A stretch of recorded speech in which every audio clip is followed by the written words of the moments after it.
Welcome to the Kevin White Show. We're live again, another week, bringing you my friend, my best friend here on the radio pro expert, years of experience, and talented musician. These rhythm licks are for you. So, James Bostic, from a conservative perspective. Welcome to the program. Glad you're on here today. It's a pleasure to have Kevin, I'm digging that deep house funk you got going on there. That's some great stuff. It's good. It's good to be here. It's great to be here, actually. I've missed this. All right, here we go. We are in. This is the Kevin White Show, also the American Allegiance Show, which I haven't done too much. We have problems with Blog Talk. I don't know what's going on, but it is what it is, right? So tell us about things that you have. We're going to talk about tonight. We're going to talk about Soul and Valor, among other things, the vice president candidate. But James, you're going to be my mouthpiece. I cannot talk about these kind of things that get political. So I understand, especially in the context of the military. And I got it. And you know what? I'm your boy. I got this. Here's what's going on. And we're talking about Tim Walz. Now, what we have to bear in mind is that it's only been 8 days, I think, since he was announced as the vice presidential pick for Kamala Harris. And that's not really in the course of this thing. That's not really a whole lot of time. But yet at the same time, there's been a tremendous amount of information that has been disseminated out there. And that's what I want to talk to you about tonight. One of them, of course, yes, is the stolen valor issue. And just to kind of recapitulate what was happening there, when he was in the National Guard, he was given the opportunity to be promoted to command sergeant major. He was, I think he was a staff sergeant. And this was his opportunity to move up to a command sergeant major position. But this promotion was provisional. And it was on the proviso that there was some coursework. There were classes that had to be attended. There was some coursework that had to be done. There were examinations that had to be taken in order for it to be completed and to be officially recognized as command sergeant major, having successfully completed the training course. Well, at the same time that this is going on, they get a heads up order, which is an order preparatory to your order to deploy. So he was aware that in the near future, he was going to be deploying overseas to Iraq. Well, apparently he didn't want to go. Right. So he decided that it would be a better gig running for Congress rather than being in the military. And the issue is he handled this whole thing kind of under the radar and behind the back of his immediate superior officer, and then just kind of let the paperwork and the details catch up after he was already out of the service. The only problem is that his campaign, when he ran for Congress, he ran for governor, all these places, he embellished his military record. He lied. He falsified it. He claimed that he was, retired command sergeant major. He wasn't. He didn't complete the coursework. He never received the official promotion. He may have served for a period of time as a command sergeant major, but he didn't muster out as one. But that's what he claimed these 20 years. So now it comes down to where he's the vice presidential pick. And he had been, this is not news to people in Minnesota. Now, in the last week, it's big news to the people across the United States, but all the people that are the sources of all these stories are Minnesotans, guys that served with him, and they've known about this crap for years. Right. It's only now that it comes to the forefront of the national stage that you see a bunch of people that want to sit up straight and clutch at their pearls. They're shocked that this is even going on, but that's just the nature of how this stuff works. And there isn't any question of it. And the reason that they're talking about it so much on the left is because the observations that have been made and all the evidence that's been presented is having its effect. It's working. Yes. Right. Because they're spending all their time trying to deflect, trying to distract, trying to move around from this whole thing, and it's not working. It's going to be, it may eclipse what happened to John Kerry. Yeah. I don't know, but it's pretty bad.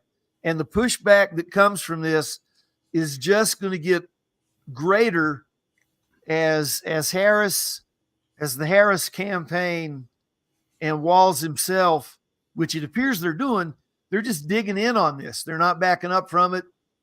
And they're just, this is my story and I'm sticking to it. And I guess they're just going to see how it's going to work. I don't think it's going to work well for him. But the stolen valor thing is what it is. There are some other things that are way more disturbing about this guy. And of course, so before we get to that, can we? Yeah. But I question for you, Bill. Yeah, it's Bill. Hey, James, Hey. how are you? Good to see I'm you. doing great. Belated happy birthday. Thank you. Thank you so much. I was 89 yesterday. So I'm 1 year. I'm 364 days short of being 90. I'm an octogenarian. I don't know what we call 90-year-old guys, but It's a nopagenarian. is that what it is? Hey, ask me on next year and tell me again because I'll never remember it. You're brilliant. You got no problems. You're as sharp as a tack. But James, I got to ask both of you, by the way. So I'm very confused. Okay, here's what happens. They tell you to go somewhere, you go there, and you do your best. You don't not go. You don't have choices like that, and you don't want to do that. That's why you joined the military. So why did he join the military? Number two, how do you go from being a sergeant in the Army Reserve or whatever it was to run for governor? Where's that leap? Where's that coming from? That's not even possible. I mean, where's the funding? That makes no sense to me. I can answer that. Oh, sure. I don't see that as being a problem. Well, he was in the Air National Guard, so he never really served full time, unless the National Guard was called up to active duty. So he worked as a school teacher for most of his career, from what I understand. I don't have any problem with this guy. I think this stolen valor thing is despicable, but I think after next week, I think it'll get put to bed at their conventions. They'll either can him or they'll make some kind of apology or come up with some kind of spin to make it all look good, at least for the base. In any case, while he was in the National Guard, I guess they were going to be called up. And this is a thing that really struck me. When you're in the service, and you know this, Kevin, if you're going to go someplace, you're going to be deployed, you know about it in advance. And Right. So he's saying, well, he decided to retire and he ran for Congress first. Oh, did So he? he was a congressman for, I think, three terms, which would be about 6 years. So, but he's saying that he didn't know they were going to be deployed.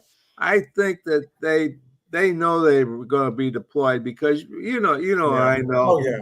When, A year in advance usually. yeah, and especially with the Iraq War, when that was going on, 20 years ago, we were deploying people over to the desert and staging them and getting prepared Yes. to move and all that. I mean, all this was well known. Everybody knew about it. We all knew about it. Agreed. The same thing happened in the first Gulf War in 1990, 1991. We were over there for 6 months staging before we actually went into combat. So the guy's a liar. He's a scumbag. There's no question about it. but he's a perfect choice for their ticket because that's what they run. Yeah. And so we've got an airhead and a scumbag running for president and vice president because this lady, is just a complete airhead. And James, you're looking at me like, okay, I'm buying into that one. No, absolutely. I am with you all the way. I'm the deacon sitting right back behind you, Reverend Preach. You're absolutely right. And the left knows this guy's lying. Everybody knows this guy's lying. Well, they don't care. They look at that as a plus because at some point, when he outlives their usefulness to him, they will take these sins that he's committed and they will burn him like no Republican conservative could ever imagine doing it. You've got a great point there. I agree. Anyway, getting back to his career, the way I understand is he ran for Congress. So after Congress, then he ran for governor and was elected governor. Well, if you're a Democrat in Minnesota, it's an automatic election. And look what happened yesterday in their primary. This Ilhan Omar, or whatever her name is, she won the primary again. And I watched an interview on Fox with the guy that ran against her, Democrat, also a fairly older gentleman. I think his name was Don Clemens or something like that. He sounded like he really had it all together, but for whatever reason, if you're a good liar and you've got a very nefarious past, boy, you're perfect to run as a Democrat because that's what the Democrats are. And I don't even call them Democrats anymore. They're really the Marxist party. They're not the D party. They're the M party, the Marxists. James, comment on that? No, he's absolutely right. And when we were talking earlier, and the stolen valor thing aside, which you and I were talking before the show, there's no question about it. There's no question about it. The close, well, I won't say necessarily close, but the extremely questionable ties that this guy has in relationships with China. He traveled throughout China extensively. He had a student exchange program between Chinese students and American students that was funded by the Chinese. He was just the American front guy. And when he was inaugurated as governor, he was inviting Chinese diplomats to come to the inauguration. And at a time, and this is the thing, at a time when most state pensions and hedge fund operators are moving away and divesting from China, this guy has spent almost $1 billion of Minnesota taxpayers' money investing in China. It was up. He increased it by 70% when he became governor. The thing that's really disturbing about this is that unlike the Bidens, who enriched themselves off these pay-for-play deals, I think this guy's doing it just because he's a fan.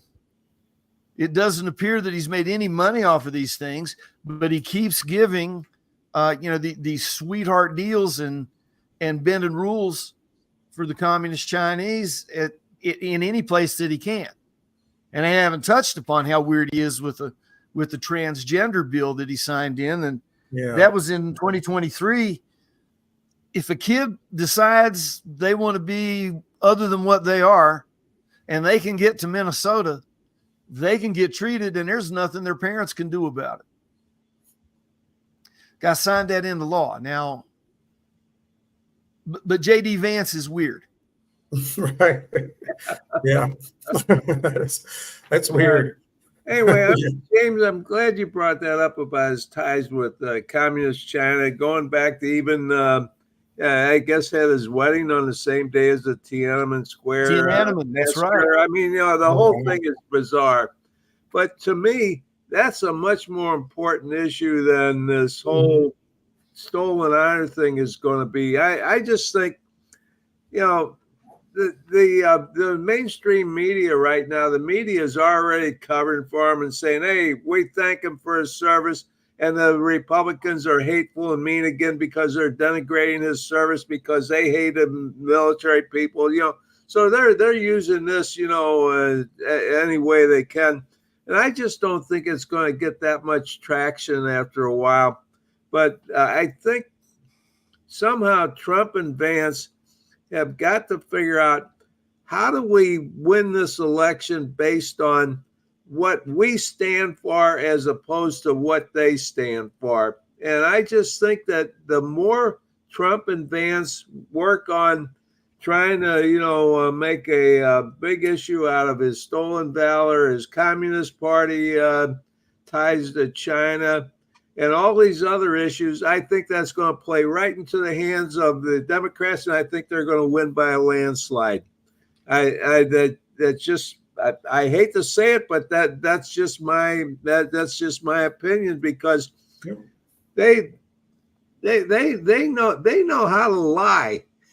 I mean, and if you watch anything, if you watch any of their commentators, the first thing they do is they say, well, Trump he lied about everything he said. They say, well, Trump, gave an interview. No, he lied about everything he said. And nobody combats that. Nobody fact checks it or anything. And the thing of it is, Trump really is his own worst enemy, because, for example, when he gave that interview and he says, well, there's more than 20 million people, 20 million invaders, illegal aliens came into the country. Well, nobody knows what that number is. So, I don't know why he's saying that. And, so he embellishes on things. And I understand, I really don't have that big of a problem with it, because I kind of know he's embellishing on it. But I think that really gives the Democrats the ability to come back and say, look, he's lying. He lies. So they're gonna call Vance weird. They're gonna say they're extremists. They're gonna say they're liars, and they'll do that throughout the whole thing. And there's nothing that Trump and Vance can do about that. I just think they gotta stick to the issues.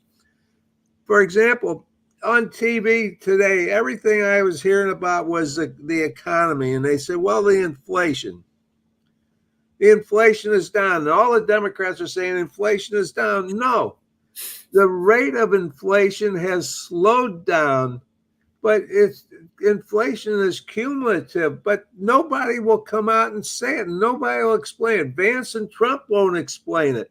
When it was 9-point-something% over the 1.4 that it was when Trump left office, wow. Then the next year they said, well, it was 5 or 6%, whatever the hell the number was. So they say, look, we brought the inflation down. No, they added 9 to 6, and now it's 15%. And that's why your prices are so high. That's why prices aren't coming down. They say prices aren't coming down because it's the greedy corporations overcharging everybody. Then the inflation now is like 4%. It got down to 3%. That's 4%. It's really more like, from the time that Biden took over, the inflation rate is cumulative. It's really more than 20%. That's why food is 21% higher than it was before. That's why our insurance bills are 30%, 40% higher. That's why rent is so much, 40% higher. Everything we buy is 20 to 40% more. And that's not because inflation has come down. The only thing is the rate of inflation has not grown as great as what it was growing in the first year that Biden was president. But why can't anybody explain that? And maybe I'm not explaining it very well myself, but why can't anybody really come out and explain this to people so that people understand why we're paying $1.50 more at the pump than we were when Trump was in? Why? Because inflation is way up. It's not coming down. And if gas was $1.87, let's say gas was $2 a gallon average when Trump left office. And then now it's up to like 3.5. Okay. So it got up to like 4 something. So now they're saying, oh, we brought gas prices down from 4.5 down to 3.5. And everybody says, oh yeah, prices of gas is down. No, price of gas is not up $2.50 a gallon. Now it's only up $1.50 a gallon. That's why inflation is more than 20% because all that went up. And then they talk about, well, inflation just means that there's more money chasing goods. What the hell does that? I understand that as a person who took a class in economy at Mizzou. I understand all that crap, and I studied it. But we quit saying that. Say, look, when the federal government creates more money, everything's going to cost more because there's more money, so everybody's going to pay more. Plus the fact that what they did, which really I think is just as big of a cause of inflation as anything else, is shutting down the energy production in America. So when they shut down the pipeline and everything, and now we're buying, we're not exporting gas and oil, we're importing oil. Our energy costs have gone up. Well, the energy cost controls everything. For example, as a consultant, I know for a fact, like I worked in some chemical plants. They run boilers to run their equipment, and the boiler takes oil. And so they need oil. So when the price of that oil goes up per barrel or per gallon or whatever, however they buy it, that means the cost of production goes up. When the cost of production comes up, the overall end price is going to go up.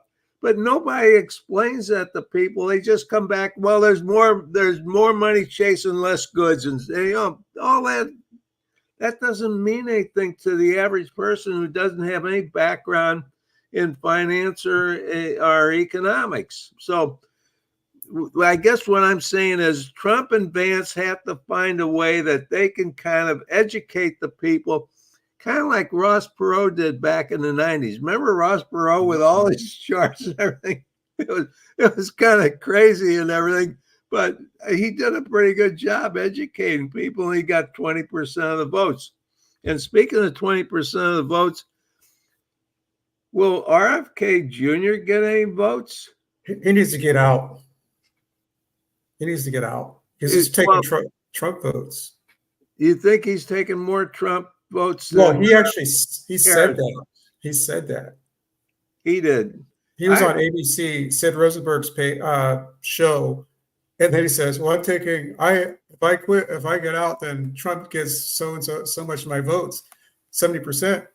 And so Sid says, "Quit. You need to quit now." Then, well, I think it was New York today removed him from the presidential ballot, an issue over residency. So he's not on the ballot in New York, but I don't know. There's a lot of time and a lot of drama yet to be played out to see whether or not he gets reinstated, if that's possible. But yeah, if he's going to be a spoiler one way or another, I'm inclined to think that it would be on the Trump side of that. And I'm not real sure why. He appears to be a moderate, but he's not. Right. He's for climate change. He ate a dog, man. He's definitely a leftist when it comes to climate change and abortion and a lot of those leftist issues. But he's really kind of middle of the road or conservative when it comes to some other issues like regulations and the economy. So he's kind of a mixed bag of things. But I thought he would probably take more from the Democrats than he would from the Republicans. But then maybe it would be split down the middle. I don't know. I don't think anybody really knows, because what we don't know is how many votes the Democrats can steal and bundle up. Yeah, that's the whole thing. Between September 16th or whenever this early voting starts in November the 5th. I think it started That's last what worries November. me. Probably started last November. Do you think they've had enough time to change those ballots from Biden to Harris? No, The printing presses Those are guys are back there cranking them out. scratching out one name and putting in another. Piles of white out all over the place. right. They wasted all that time. We wasted a whole year. Now we're going to change them all. Let's put them back on. Oh, it's 14 million. Okay, yeah. So no, there was no interference. There was nothing like that. People believe that. It's obvious. There's more votes than there are people in all these states, in all these key states. There are dead people that are voting, all this stuff. I think, and I'm not, I've said this ever since Biden was muscled out and they put Harris in. And you and I, Kevin, I know you and I have talked about it before. There's going to be a much larger percentage than I think they want us to be aware of. There's going to be a much larger percentage of people who voted for Joe Biden that are really going to be pissed off over this. Mm-hmm. Yeah. And I don't know. I think that what's going to happen is that they're going to wait until next week and show their displeasure. I think that the Democrat convention in Chicago this year is going to be so much like 1968 that it's not even going to be funny. Yeah. All the same variables are in place. You've got a rabid, instead of anti-war, anti-Semitic faction that's going to be there. Your Hamas and your pro-Palestinian people that are going to be jumping on the Democrats for not being anti-Semitic enough. You're probably going to have some Antifa types show up just for the Hall of Fame game. You're going to have some BLM people there, but are you going to have all these protesters? And they're not there to attack conservatives or conservative principles. They're there to see that their agenda is what's primary at this convention. And I don't know how that's going to play out. They say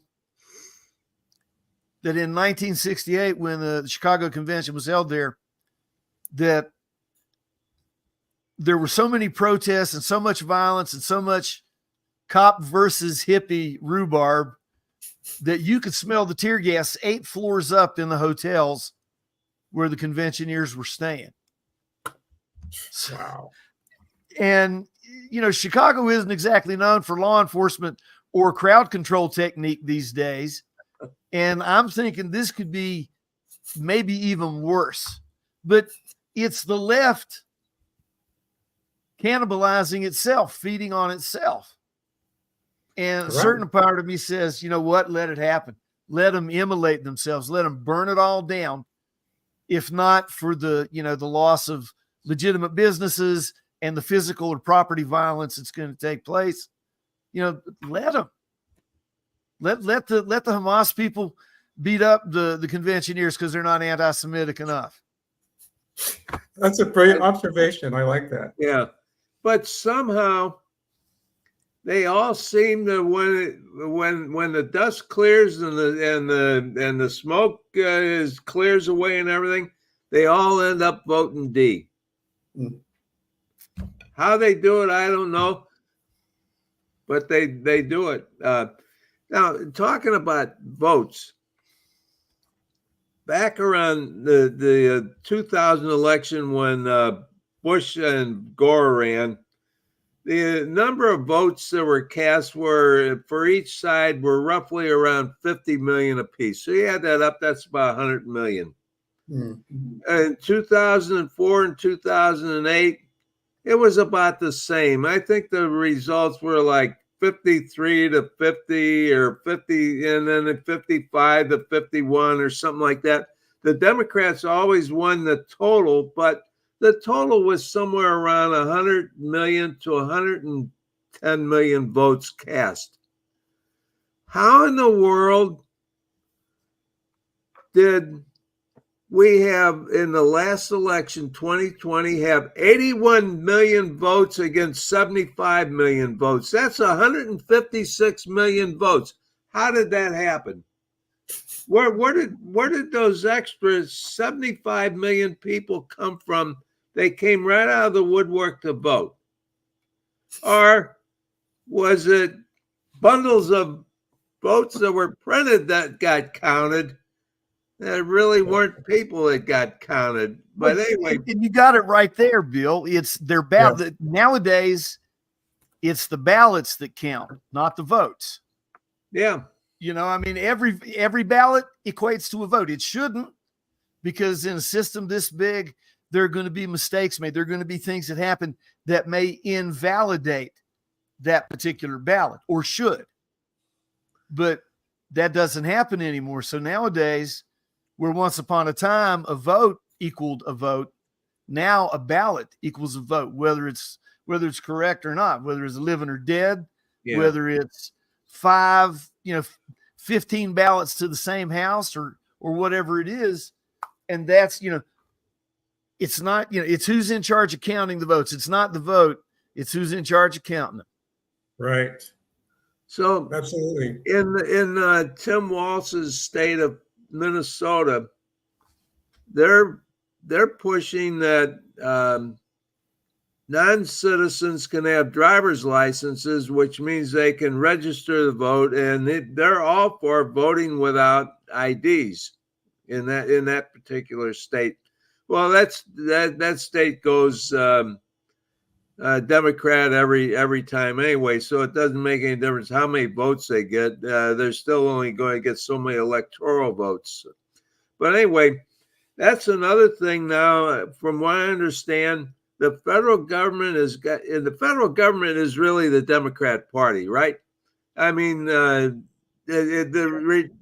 federal government is not we the people. The Democrat Party is.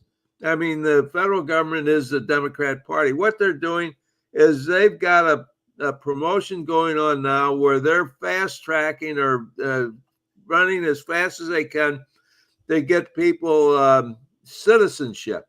Yeah. And who's getting the citizenship? Well, it's all the invaders that came across saying, "Oh, we love Biden." They got Biden T-shirts on. Everybody, we vote for Biden. We love Biden. Well, obviously they like them because they're getting the free stuff. And if you're getting the free stuff, you're not going to say, "Well, I'm getting the free stuff, but I don't like the guy giving me the free stuff. I like the guy that won't give me the free stuff." That's not the way it goes, especially when you're talking about uneducated people or people who are not, familiar with our culture and civilization. So. Whatever. Viva la Presidente. Oh, I just want to take a moment about it. Is Gary Benford yes, watching? I was Gary, ready to point that out. Gary is, he just sent me a message, happy birthday, of less than an hour ago. Gary, how are you? The mayor of the stratosphere is with us this evening. He's the guy, isn't he? Boy, it's just so great what he's got going on. He gets a hold of guests that the networks only dream about. I don't know how he does it, but he's got that touch. And I knew him when, you guys. I knew him way back when. Yeah, he's talking to all the guys that we heard about. He's not talking. That's pretty cool. That's pretty cool. Yes, absolutely. Thanks, Gary. Yeah, I've been a guest on Gary's show a few times. And when I had my show, I had him on mine one time too. He's our hero. He's a terrific one. He's the guy that introduced me to Kevin. It's about 3 or 4 years ago. The first Rock the Red, wasn't it? Yep. It was the very first Rock the Red that we all went to. That's right. That was fantastic. I love that. That was great. I miss those days, man. Those were great. Okay. Yeah, Gary. Gary, come on. Do that link, Gary. Come on, join us if you like. So, yeah, Gary's awesome. Gary's our hero because he ascended into the clouds. Stratosphere, baby. Mayor of the stratosphere. Yes. Wow. Yeah. Oh, that's I look. Last week I had Lucretia. She came on and was watching the show. So I've got got to the get her duo too. there.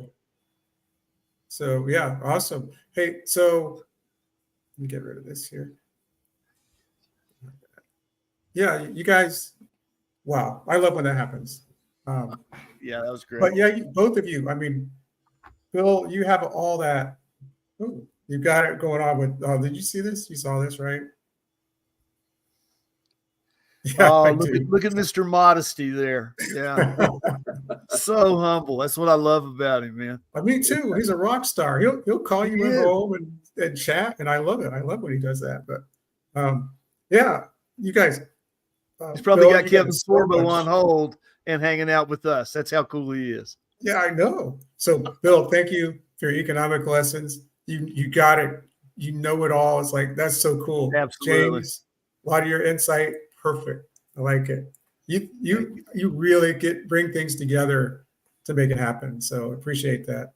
But all right, let's continue. What else do you have, James? What did you find out? I got some drinking stories. I I got some pretty good drinking stories, I can tell you. Once upon a Sure. time, when I did this show live on Friday nights, I would come home. I would stop by the store. I stopped by the Kroger. And I'd hit the liquor locker and I'd get a bottle of bourbon and some soda. And then I would do an hour show from 8 to 9. Really? Well, there wasn't any video, so Oh, yeah, that's right. That's right. it didn't matter. And yeah, I love that. Boy, those were the good old days. Now, mind you, I haven't had a drink in probably 10 years, but in those days I did. And that was when I would do it. And that was just like Yeah. happy hour for me because I was on the radio. For all I knew, I was just talking to myself. So what did it really matter? You know?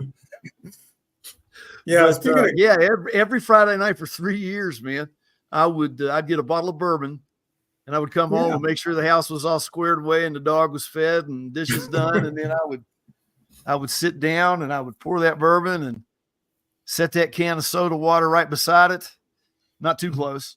And then we were off to the races. Sure enough, good old days, good times. Wow. Your turn next, Bill. What were you doing? A podcast, son? Yeah, I was doing blog talk. I was doing I was doing what I do now for Mojo, but it was an hour program. Mark was on right after me. It was I did the first hour, and then Hoffman, he came on with his show right after me. We were the best one. Yeah, I remember that. Yeah, because you had me on your show, and I've been on with Mark a few times too. His was also a video though, wasn't it? He did a simulcast kind of thing, and he did video, but I've always been a radio guy. And now that, and everybody's doing it now, everybody has a camera, everybody's doing video. So now, it's TV. But I hear a lot of people talking about podcasts that people are listening to podcasts. Right. Yeah. Absolutely. And this is the thing, and I've said this for 10 years. I had always had a love affair with radio. I'd been kind of on the fringes of it and been involved here and there with it. And I loved it my entire life. And then when Barack Obama got reelected for his second term, I thought, you know what? Everybody's starting to do this. I'm going to do it too. And I got a $60 USB microphone and some cheap software and just kind of figured things out as I went and put together the podcast, The Conservative's Perspective. And the thing about it is this. The establishment media is like a dinosaur with a spear in its heart. It's dead. It's dying. The brain hasn't caught the message yet because the nervous system is so slow.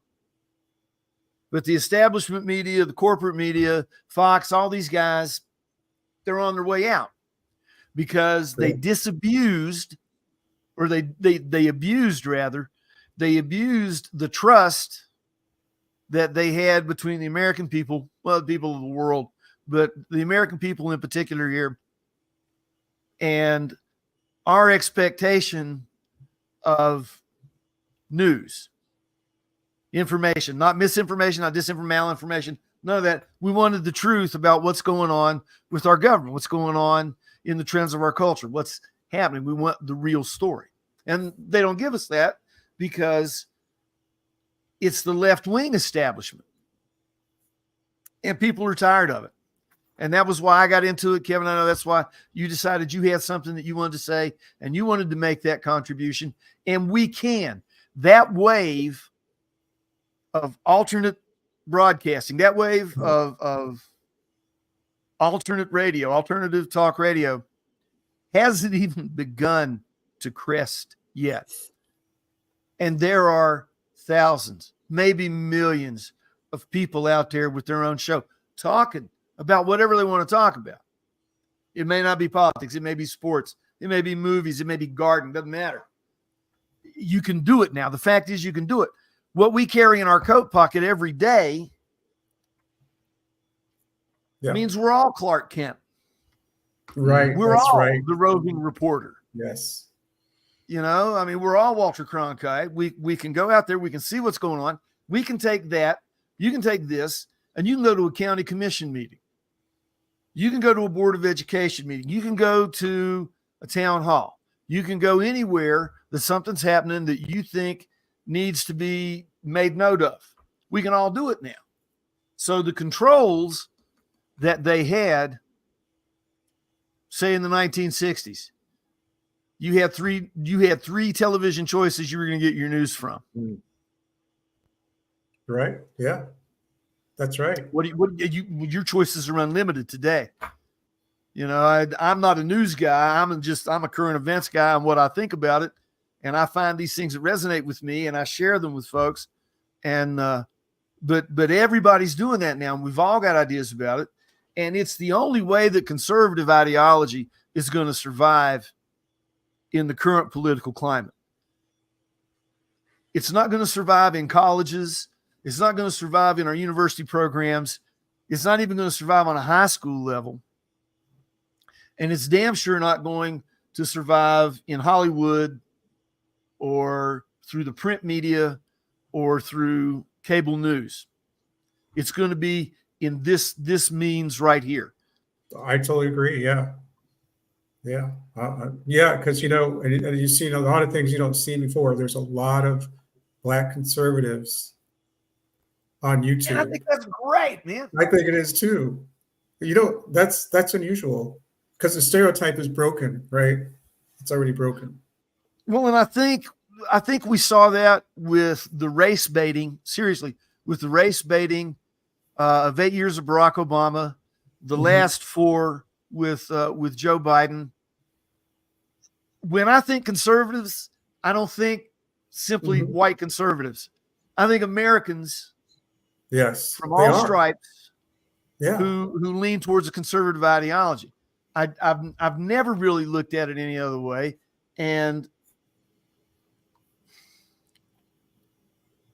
we're seeing more and more of that. If you watched the Republican convention, yes, you know, there was no shortages of examples, not only the ones that were put on by the convention planners, by the event planners, but look on the floor.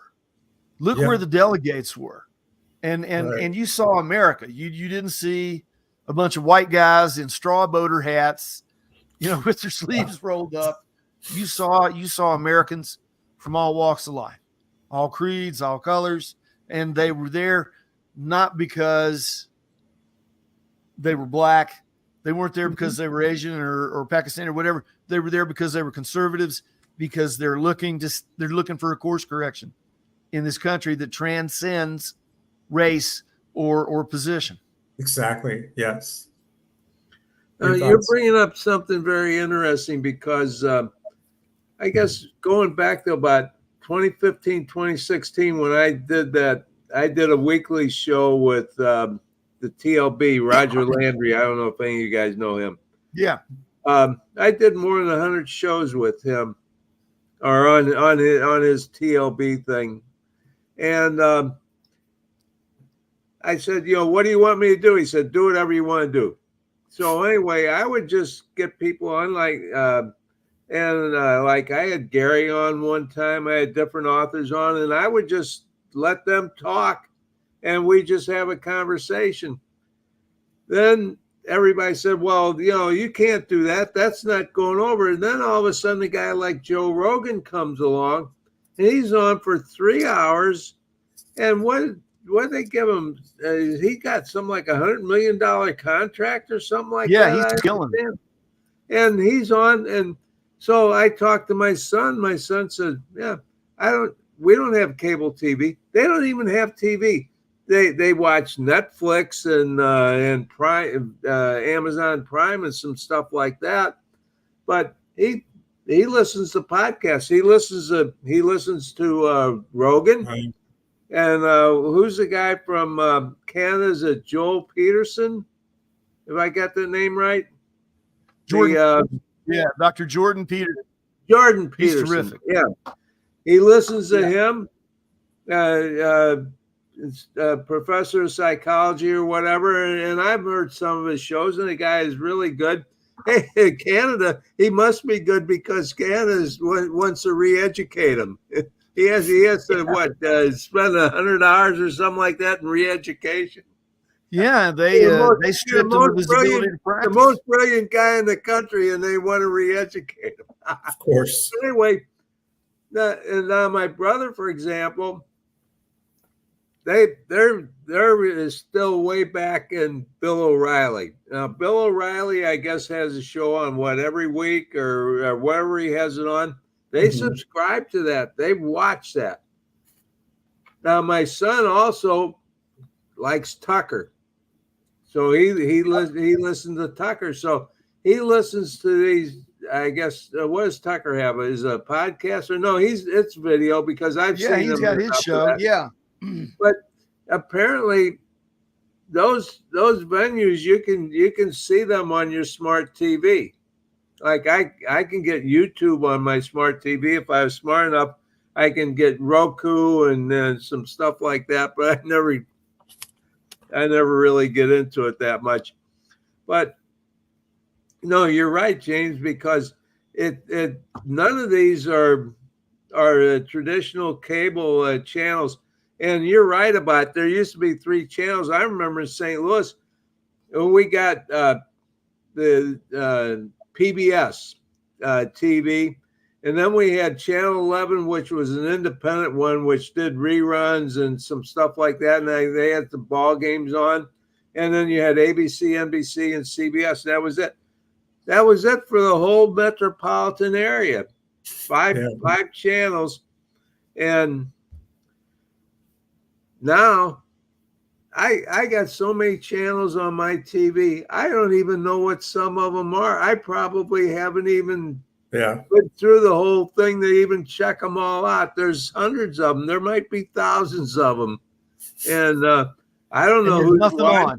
them. There's nothing on. So Exactly. There's more channels, the less you see. 400 channels, and there's nothing on. So, Bill, I don't even watch TV. I really don't. Good for you. I don't watch it because it's an idiot box for me. I just can't. I can't go there. The news, the local news is the worst thing. Well, the weather today, it's like, why even do traffic and weather if nothing's happening? I don't, I got the forecast on my phone, right? I got the weather forecast, so I'm good. When you get the traffic on your phone too. I mean, you do. Yeah. You got Waze and everything. Hey, did you read this, Bill, at the bottom or the message?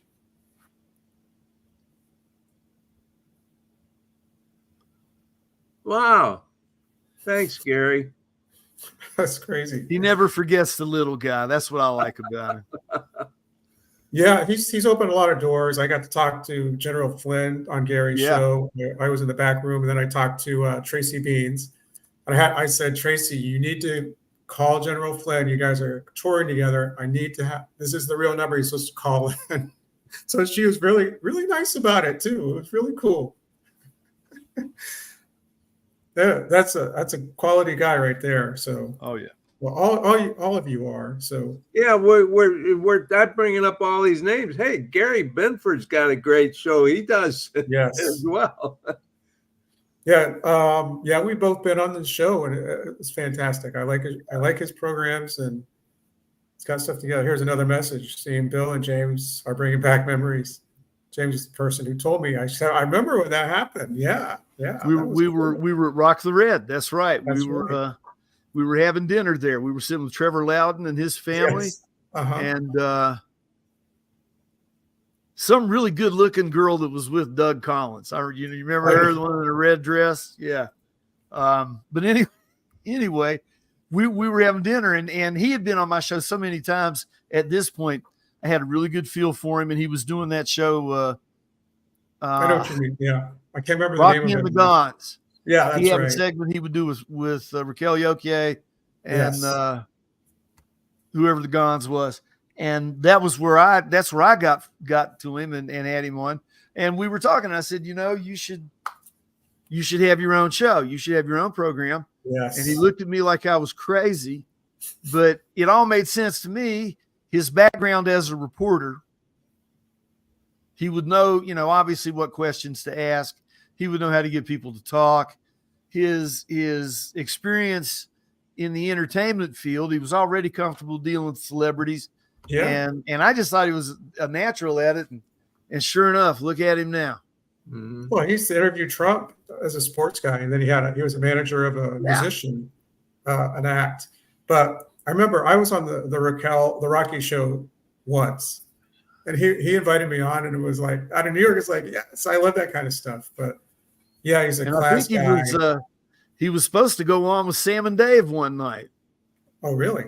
Wow. It's a great story. You need to get him to tell it. I think it was Sam and Dave. It might have been some, or maybe it was the Child Lights. He was supposed to go on. They were having problems. They're all good. No. Yeah. But yeah, I knew then, just talking with him, he had the chops for it and the ability, and like I said, the mayor of the stratosphere right there. He's way up there. Yeah. He's out in space. So I'm very proud of him. And he's very polite, and he's just a good guy all around, just like you two are. So not me. I'm not a good guy. I'm an okay. You're one of the best, dude. What are you talking about? Thanks. Anyway, by the way, Bill, our researcher, what's her name again? I can't remember now. For our station, she was in that campaign. Francis? Yeah, Francis Wood was on the. Who are you talking about? Ran for president from Texas, the crazy guy that I can't remember his name. Ross Perot. Oh, she was on the Perot campaign. Yeah. Yes, that's. She said people made a lot of money through him as long as you did your job. He had standards that they had to apply. They replied to them and all that, and that's the story. I like Ross Perot. I didn't think he had a chance, but he against Clinton, chips versus chips and all this stuff. The guy was brilliant. I mean, you don't become a billionaire, with not doing the right things. So I thought he'd be a good. Because the machine is bigger than the right people sometimes, and Trump got in somehow. But what was his company? Was it EDS or something like that? EDS. He owned EDS. GM bought it. Well, and Texas Instruments too, right? I don't know. He was with General Motors for a while. Yes, he was with General Motors, and then he moved out of General Motors, and I thought he was involved initially with Texas Instruments. No, he had his own company, and they were building software programs. Actually, what his biggest client was, he was building the Social Security system software for the government of Iran, and that's when Ayatollah Khomeini came back, and Carter let the Iranian rebels take over the country, and that knocked EDS out of there, and that put them back in the dark ages again. But he was developing their computer program. Well, he had a lot of people in Iran working in there as contractors to really? build their whole their version of the Social Security system. Gotcha. and he got him out too. Yeah. You remember that? He hired Remember Colonel that? Bull Yeah, he Simington. went in and got them out. Yeah, He got his people out of there when the some of revolution them got took out place. of prison. Actually got them out of their prisons and so forth. Yeah. The Delphonics. Okay, Oh, that's what wow, he was. man. Gary was supposed to. He was going to step in with the Delphonics. That's And, amazing. Yeah, they're fantastic. Wow. See, that was probably back when he had the Benfro, Yeah. the Supernatural. I used to have one too when I had hair. I had a big one. Wow, That was that's a great story. I incredible. remember him telling me. Yeah, they were backstage. So they asked me to grab a cape and go on. Said I knew the routines. Wow. I would have faked the singing though. Wife almost had a heart attack. That is so cool. That's a once in a lifetime opportunity, and he was in that. So he's a natural talk show host with the experiences he's had with people and knowing how to talk with them. That's why I said, "You go, man, go get it." Yeah, that's a good thing. It didn't take long at all. This is the Gary Benford show. We all have like something in common with Gary. That's another amazing thing. So that'll be our new game: the 7 degrees of separation between Gary Benford. Yeah. Hey, how does that? I was talking to my son about that. How does that degrees of separation work? For example, would my dad and I would my dad be 1 degree of separation from me? Or I always imagined it as like a Venn diagram. Yeah, that's with okay. Gary Benford in the center, and then 6 circles that only intersect with Gary Benford. That's the only place. That's right. That's the only thing that they have in common. Yes.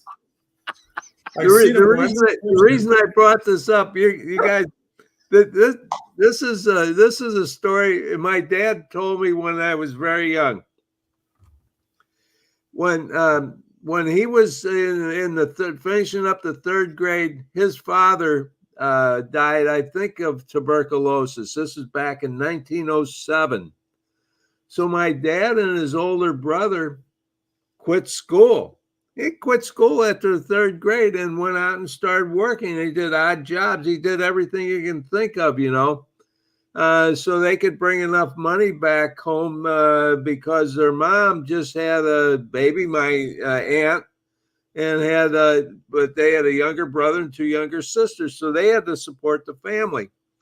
So my dad ended up, when he was about 12 years old, working in a movie theater. This was back around 1910, 11, 12 era. This is more than 100 years ago.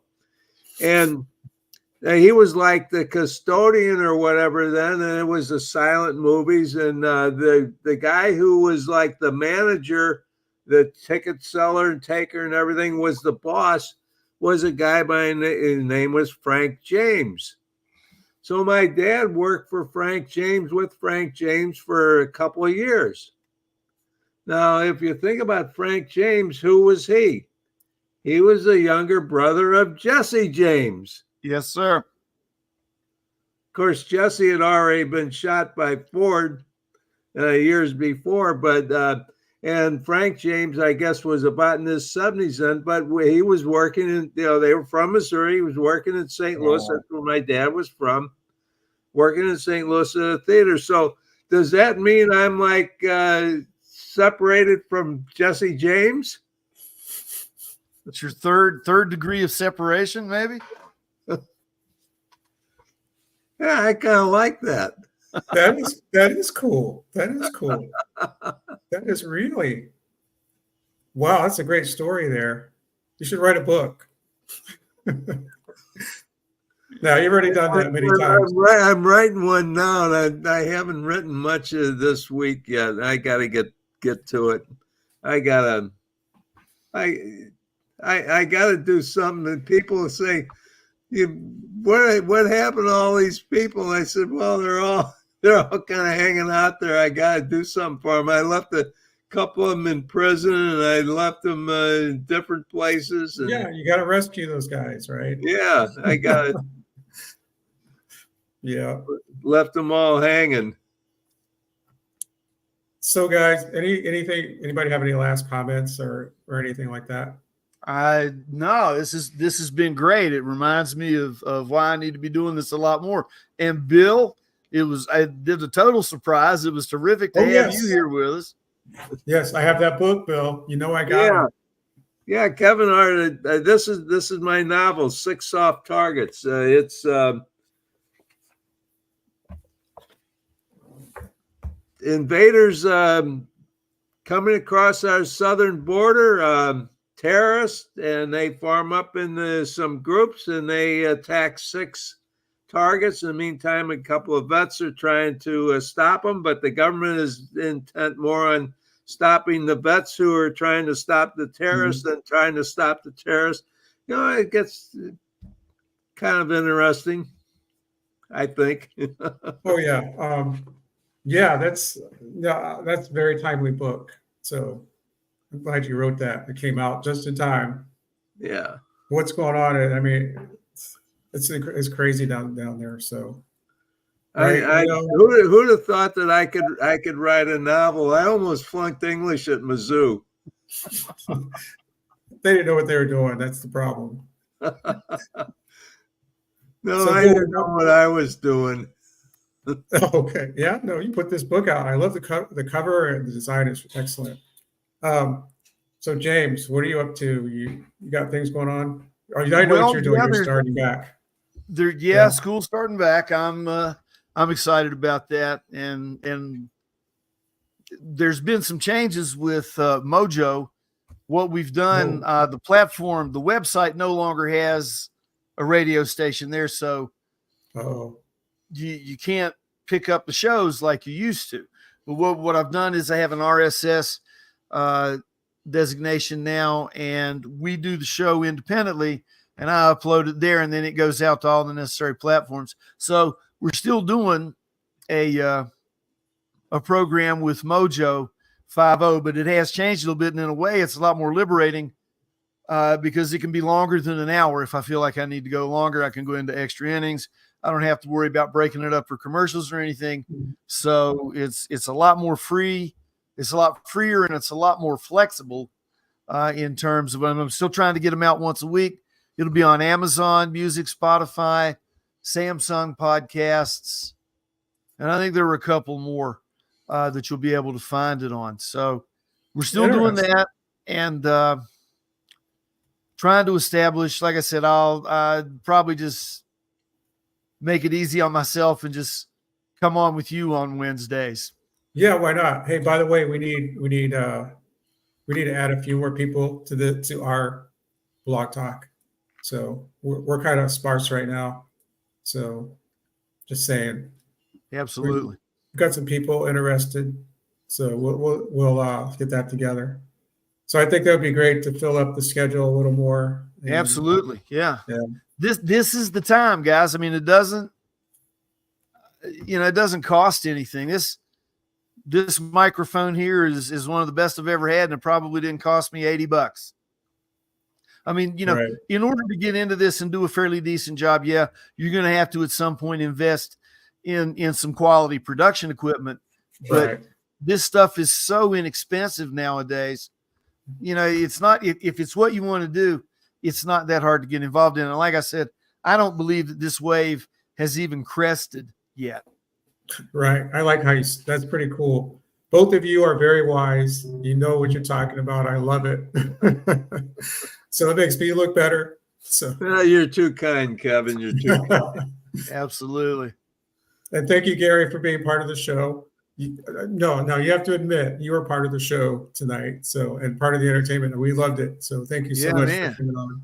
Thank you, Lucretia, for last week's show coming on. I like that too. It's always a pleasure to have people like them or Donna comment or show up, or anybody in that network. So thanks a lot, James. Thanks a lot, Bill. I have another thing to get to.